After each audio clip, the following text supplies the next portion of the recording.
Hey, you crazy cats! Welcome to Leaving Crazy Town, where we navigate the roller coaster of relationships, mental health, and personal transformation with humor as our trusty seatbelt. Hi, I'm Sarah, and with my buddy Finn, we're here to share our real stories, expert insights, practical tips to help you break free from codependency, reclaim your life, and find freedom. So whether you're wrestling with boundary issues, craving connections that won't ghost you, or just here for a front row seat to the wild ride of self-discovery, you've come to the right place. So buckle up, we're leaving Crazy Town.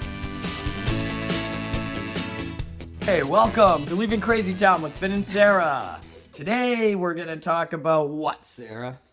We're going to do a deep dive on some rage. This is going to be episode 2 of Rage. And interestingly enough to our followers, our Rage episode was the most popular. So I'm not sure what that says about people in recovery or people on the planet, but people are a little upset. So Angry. People are angry. So we're going to do a little bit of a deep dive on what's underneath the anger. And I'm going to give an example of kind of how I lost it. Sarah's full of rage. She's going to share it with us today. She always loves when I do myself as an example. I like when you're the patient and I get to be the therapist. I do have a great example, which was literally horrendous. But so we're going to do a deep dive on that and look at what's underneath it. So that's today's episode. And we're going to give you some tools at the end. Anything else, bud? Nope. Subscribe. We always forget to say that. Subscribe, to the like, channel. share, do it all. Like, share, and also actually, I do have something to add. All right, go ahead. I don't feel rage. Right now. I've processed all the anger and rage inside, and I am now a picture of peace. No, just depends. Can be. I actually was driving back here this morning, feeling a little rageful towards the traffic. I think that's manageable. Yeah. I think that's manageable. It's more the stuff that we... Yeah, what's going on for you? All right, so it's the stuff that we make up in our heads. All right, so I'm going to give you an example. And we were going to call this episode, I Hate Our Children. I Hate My Children, because that is... kids can activate us like no other. And I always say that. And why I think it's important to talk about our kids, or really our feelings about our kids, is because it's also a source of shame. We can feel a lot of shame about our feelings around our kids. And I'm trying to create some real spaciousness. But this is the thing, folks. The more spaciousness you give to your experience and your feelings, the better off you are in your relationships. And the more we kind of own our part, the more we can see reality. Yeah, Am I making sense right now? Yeah, totally. So what I think Sarah's getting at, correct me if I'm wrong, is you have this feeling of all of a sudden you're upset about something real or imagined, and you're like, you shouldn't feel that way. Yes. And then you start judging yourself, you shut the feeling down, you don't have the opportunity to let it flow through and process and come out on the other side. Yes. Where if you just create the space for yourself, it's okay, this is how I'm feeling right now, you're more apt to look at why. Yes, and what we always say on this channel, and people may not like this, is I am responsible for everything that goes on in this hula hoop, in this body, in my emotional world, and whatever's happening over there in their hula hoop, whether it's my kid or my ex or my family or whatever, is about them. So we want to just be clear on that. All right, I'm going to give you a little story. All right, this is about my child who's 22, okay? And I bring him up a lot because he's a great example, because they get activated all the time. All right. I have hardly seen this kid, okay? His girlfriend's in New York. He's in New York for the last year, back and forth all the time. I hardly see him. His girlfriend graduated from college last weekend. That's a whole other story, which was awesome. We make this plan to get together on Tuesday. He's in love. He's totally in love. I mean, like, seriously, first love, big time. Okay. We make this plan to get together on Tuesday and spend some time together because literally, and I'm not kidding, I've talked to him for maybe 5 minutes in the last, I don't know how long. And moreover, leaving to Europe for 6 weeks today. Okay. So Tuesday's an important day for you. So Tuesday, I was a little excited, to say the least, about spending some time with him. Of course, he arrives Monday night at like midnight. So you could get going right away Tuesday morning, right? I'm sure he was up at 5. Well, ready yeah, to hang out with okay. his mom. So by the time we got together, it was around noon. And our plan was to hike Wachusett and do a meal. And then he was going to be leaving that night or the next morning. And we were talking about me driving him to New York. We were trying to figure out the situation because of his vehicle and where to put the vehicle. Okay, it's a shit show and I can't resolve their issues, but there was many opportunities for crazy hooks to come my way, which I was like, going, no, please don't come. All right, this is what happened. We hike Wachusett. We have a nice meal.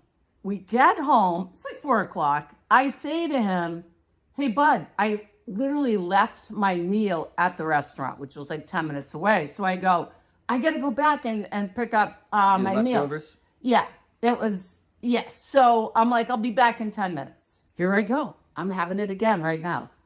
I pull into the driveway and I get a text and it says the following.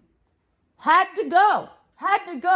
Decided I was going to take a train and I'm left, gone to Boston, which means I'm gone now to Europe for 6 weeks and I haven't said goodbye.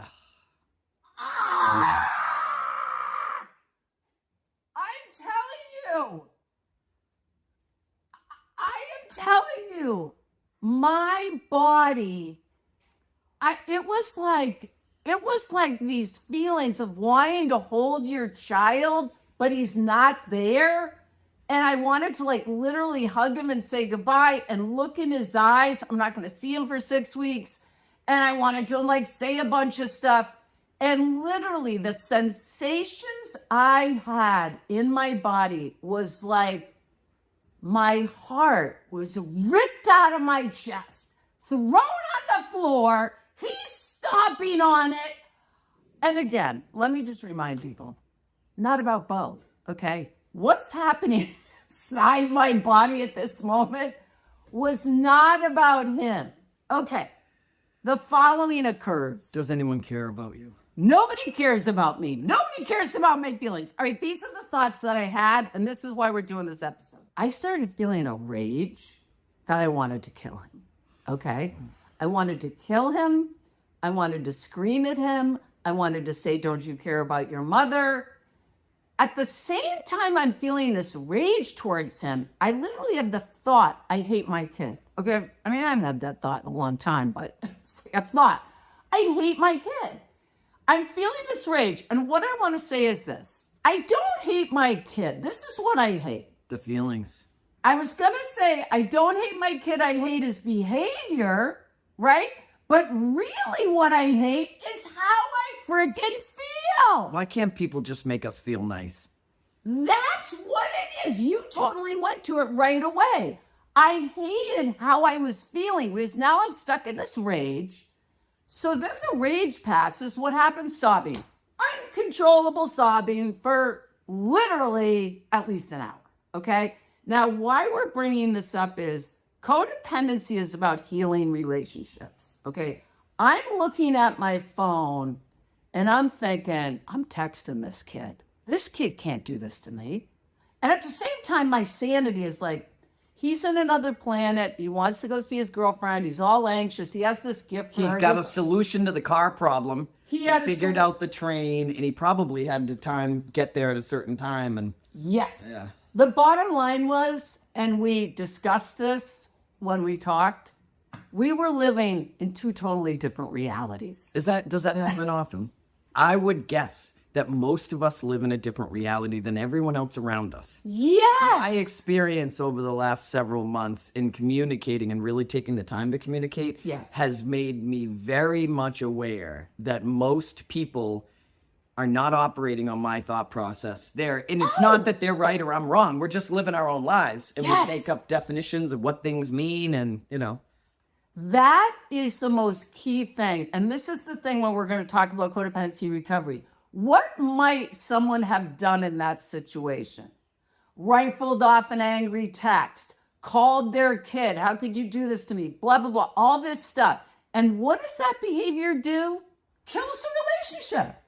It literally kills the relationship because now I've taken my crap on, put my crap onto my child, okay? Not going to work. So and how do they respond, right? So then they can blame do. Well, then they get mad at you, and they're back and forth. Yes. And instead of opening up communication, Exactly. and sharing how you feel and creating more intimacy. Exactly. Oh God, exactly. All right. So what I did is this. I was still a little activated, and I texted him. I said, "You need to call me." And he said, "Of course I'm going to call you." So he called me, and I'm still sobbing. And he's like, "What's going on?" I'm totally shocked. Totally shocked that I'm sobbing. And I said, "Bud, I'm like having all these feelings about you leaving and not saying goodbye." I don't blame him. I just said, "I'm having all these feelings." And he's like, "Oh my God, I didn't even think about that." Of course he didn't. He's thinking about his girlfriend. He's thinking about solving the problem and getting the train. He's not thinking about me, which is not personal. And what do we go to when we have feelings about someone else's behavior? How could they do this to me? Yes. When really, it's not about Sarah. It's not about me at when her all. son was taking care of something he needed to take care of. He needed to get on the train, go see the girlfriend. Did he have to do it immediately? We can't say for sure. But in his mind, That's right. he had a plan. That's right. He's not like, I'm going to destroy my mother today. But that's where we go. Most of us, right away, how could they do this to me? Absolutely. I have somebody who gets cancer in my life, or sick, or whatever. They have the flu, so they can't come and do our activity. How could they do this to me? Like, they're the ones that's sick. Right. This is why we're gonna wrap this episode up. But the two things we wanted to say is definitely not about me. And we're in two different worlds, and that's what you got to remember. Finn talked about that. And my feelings, and we've talked about this in other episodes, the intensity of my rage, my anger, and my grief is not about my son. What was going on? Well, I did some writing about it, and I had a few thoughts about what was being activated, and then I realized this doesn't even matter.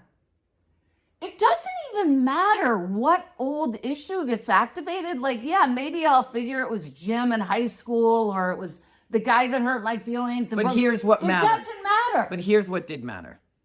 She was spacious and let herself have her feelings, so they were able to move through her. Yes. She didn't take it out on her son. Nope. And she communicated how she was feeling. She didn't say, you did this to me, you did that.